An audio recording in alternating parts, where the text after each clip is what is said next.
All right, in this exercise, we're going to be doing a anterior chain pails and rails in a rotated position, mostly for throwers. And from here, we're going to get into a classic thoracic spine open book opener. So you can either do both knees up to your chest, or you can do top knee up to your chest like this, as long as the hips don't move. We're going to make sure our core is engaged. We're going to rotate. We're going to search for the stretch sensation into the anterior compartment as we grab onto the immovable object. It can be a dumbbell, kettlebell. I like a dumbbell just because it's a little closer to the ground, or any immovable object is fine. So I need to adjust myself into a position where I can actually grab onto the kettlebell. Okay, from here, I'm going to search for a line of tension. Right, it doesn't have to be all the way open. It could be somewhere in between, as long as you feel that stretch. Hold on to that kettlebell or dumbbell. And once you find that stretch into this anterior compartment, make sure the core is engaged.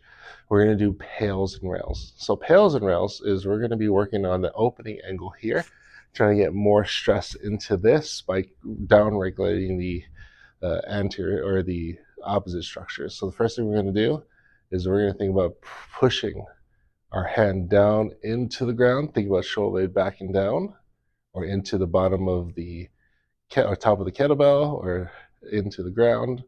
If you can't get that pressure down, go ahead and hold on to the handle of whatever you're using. And then when you do this PAILs contraction, you're thinking about pulling that shoulder blade back and down as you push down.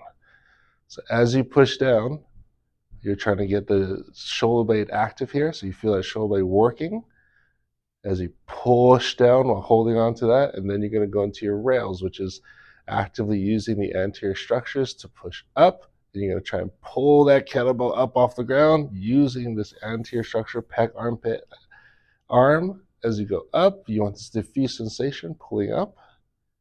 Again, nothing's moving. This is very straight. It's all isometric. You're going to do another round. Let's demonstrate another round. You're going to pull down. So as you pull down, you see I'm not letting go of the handle. I'm thinking about shoulder blade backing down as I'm trying to drive that kettlebell into the ground. So I feel all that shoulder blade muscles working.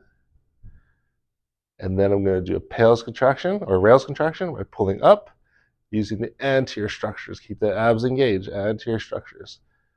Using the pec and armpit to try to pull up. So you load all the tissues here.